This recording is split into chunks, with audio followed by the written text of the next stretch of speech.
자, 286쪽이고요. 아마 이 영상이 오늘 이번 주의 마지막 영상일 겁니다.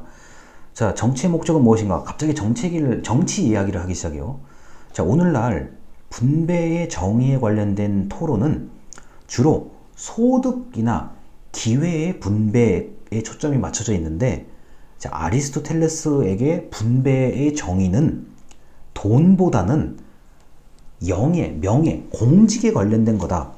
자, 누가 국가를 다스려야 되는가? 정치 권력은 어떻게 배분되어야 하는가? 자, 이렇게 물음을 이제 던집니다. 자, 언뜻 생각하면 그 답은 분명해 보이는데 1인 1표가 맞다라는 얘기도 하고요. 그 외의 방법은 차별적이다. 뭐 돈 많은 사람은 표 100표, 가난한 사람은 아예 뭐 투표도 못 하겠는데 그건 현재 상태에서는 말이 안 되는 거죠. 그런데 아리스토텔레스는 분배에 관련된 이론들이 모두 차별적, 다른 것이라고 인식을 하죠. 문제는 어떤 차별은 정당한 것인가? 자, 차별을 안 하는 것이 정당한 것인지, 차별을 하는 게 정당한 건지, 이거는 모두 활동의 목적, 자, 텔로스에 달렸다라고 봅니다. 자, 그런데 그 287쪽에 그나마 아리스토텔레스의 이 미덕에 관련된 얘기를 이해하기가 쉬운 게 이 두 번째 문단, 287쪽의 두 번째 문단입니다. 자, 아리스토텔레스에게 정치의 목적은 중립적인 권리의 어떤 기준을 정하는 게 아니라 좋은 시민을 양성하고 좋은 자질을 배양하는 것이다 라고 얘기를 합니다. 그래서 이 아리스토텔레스는 그 강의 자료 5번의 얘기요. 자, 정당한 차별은 목적에 따라 다르다라는 논리를 얘기하면서도, 자, 좋은 시민을 양성하는 게 올바른 정치라고 얘기를 합니다. 자, 그리고 288쪽의 위에서 세 번째 문단이에요. 자, 아리스토텔레스에게서 정치는 어떻게 하면 좋은 삶을 살 것인지에 관한 것이다. 정치의 목적은 사람들의 고유한 능력과 미덕을 키우는, 개발하게 만드는 데 있다 라고 얘기를 해요.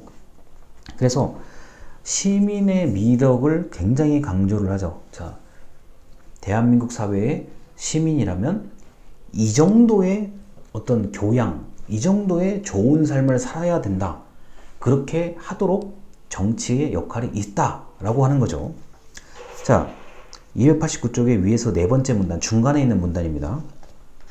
정치의 목적은 좋은 삶을 위한 것이기 때문에 최고의 영예와 최고의 공직은 시민의 미덕이 가장 뛰어나고 공동선을 가장 잘 이해하는 사람이, 자, 그 공직과 영예를 차지해야 한다고 봅니다. 자, 그래서 어떤 엄청난 판단을 할 수 있는, 공동체를 위해서 엄청난 판단을 할 수 있는 그런 역량을 가진 사람이, 자, 정치를 해야 된다라고 보는 거고요. 291쪽에 위에서 여덟 번째 줄입니다. 자, 인간은 언어를 통해서 무엇이 공정한지, 무엇이 불공정한지를 알 수 있고 옳고 그름을 구별한다. 자, 우리는 이러한 그 공정에 관련된 문제를 언어 없이 이해하지 않으며 말에 담아낸다. 언어는, 자, 선을, 자, 미덕을 식별하고 고찰하는 매개체라고 얘기를 합니다.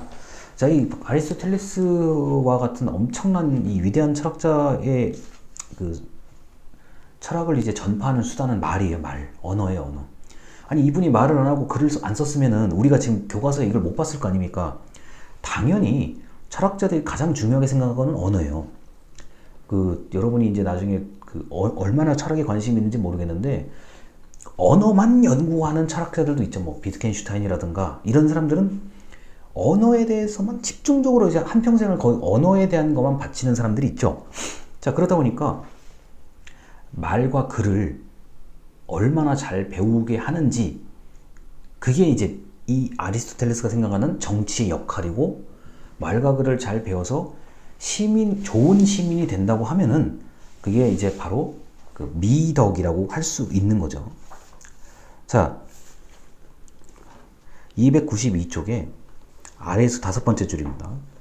행복은 마음의 상태가 아니라 있는 그대로의 존재라고 보는 것이고 미덕에 부합하는 영혼의 활동이다. 자, 자, 김영재라는 사람이 행복해지고 싶으면 자, 미덕에 부합하는 자, 영혼, 몸과 마음을 담은 활동을 해야만 행복하다라고 보는 거예요.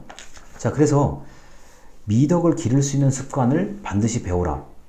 자, 그 미덕을 기를 수 있는 습관을 배우게 하는 매개체가 언어이고, 미덕을 기를 수 있도록 이렇게 어떤 바탕을 마련해 주는 게 바로 정치라는 뜻입니다.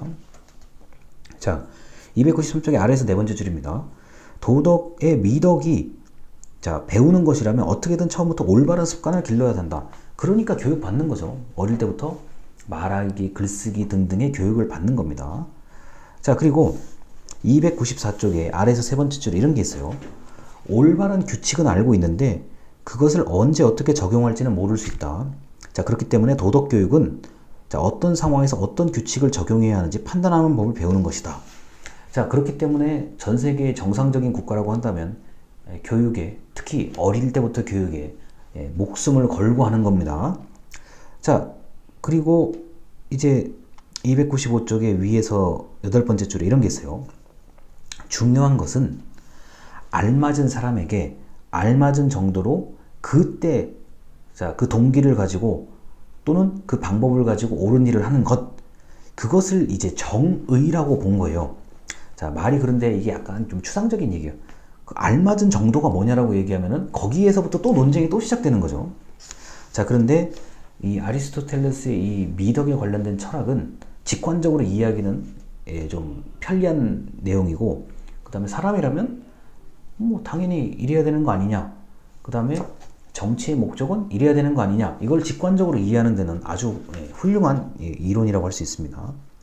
자, 그래서 295쪽에 아래에서 여덟 번째 줄 이런 게 있습니다. 실천은, 자, 실천적 지혜는 당연히 하는 것과 관련된 것이고, 인간의 선에 따라서 행동하는 능력은 자, 바로 이거를 실천적 지혜라고 얘기를 합니다. 당연한 거죠, 이거는요.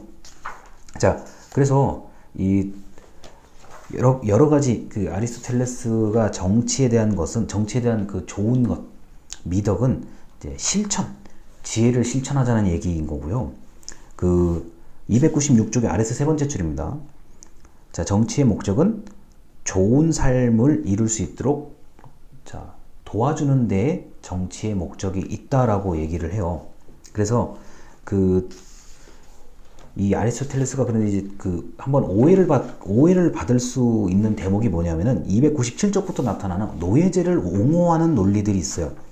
자, 이거 때문에 그 아리스토텔레스가 이제 비판 아닌 비판을 받는 건데, 이 노예제를 옹호한다는 얘기가 이제 분업의 논리가 있고요. 그러니까 마땅히 귀족은 뭐를 하고 노예는 뭐를 하고, 이 분업의 논리가 있는 거고요. 그 다음에 299쪽에 이제 이런 얘기들이 잠깐 나와요. 아래에서 두 번째 문단입니다.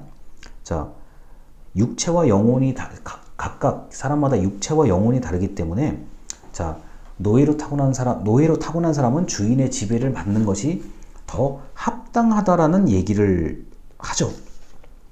그런데 이거는 그 당시 사회에서는 이게 통용되는 논리였을 거라고 봐요. 그게 왜냐면은 우리가 대한민국도 이렇게 모두가 평등하고 고문을 안 당하고 압박을 안 당하고 괴롭힘을 안 당하는 게 이게 지금 100년이 사실 안 되거든요. 자, 근데 이제 수천 년 내내 대한민국 한반도에서도 노비제도라는 게 있었고, 서양도 마찬가지 노예제도, 봉건제도 이런 것들이 있었기 때문에 그 시절에 아리스토텔레스라는 이런 철학자가 살았을 때는 그 시대에서 봤을 때는 이 논리가 틀린 거는 아니에요. 제가 보기에는요. 당연히 신분제 사회가 있었고, 자, 정신적으로 우수한 사람이 있고 육체적으로 우수한 사람이 있고, 태어났을 때부터 자, 너는 이렇고 태어났을 때 너는 저렇다, 이런 사회에서는 자, 노예제를 옹호할 수밖에 없었던 나름대로의 사정이 있었죠. 근데 이제 지금 기준에서 그때 당시를 비판하는 것은 굉장히 조심스러워야 되는 일입니다. 자, 다만 이 아리스토텔레스가 이제 미덕에 관련된 철학을 주장한다는 것, 그 다음에 자, 좋은 시민을 양성하는 게 그 정치의 어떤 큰 목적이라는 거, 그리고 언어는, 말과 글은 자, 이러한 판단, 지혜, 실천을 하기 위한 매개체로서 매우 중요하다는 얘기를 하는 거죠. 그래서 이게 직관적으로 그 아리스토텔레스의 얘기는 어렵지 않게 이해는 할 수는 있는데, 목적을 다르게 생각하면, 내가 생각할 때는 아닌데 너하고 나하고 생각이 다르네, 각자가 생각하는 목적이 다르다고 한다면 명예나 보상을 어떻게 주는지도 달라진다는 점에서 이 논의를 가지고 계속 또 철학적으로 논쟁이 많이 생기게 되는 겁니다. 자, 이렇게 해서 이번 주에 명절 읽기 수업을 온라인 동영상으로 대체했습니다. 좀 어려운 얘기인데 들어주셔서 감사합니다.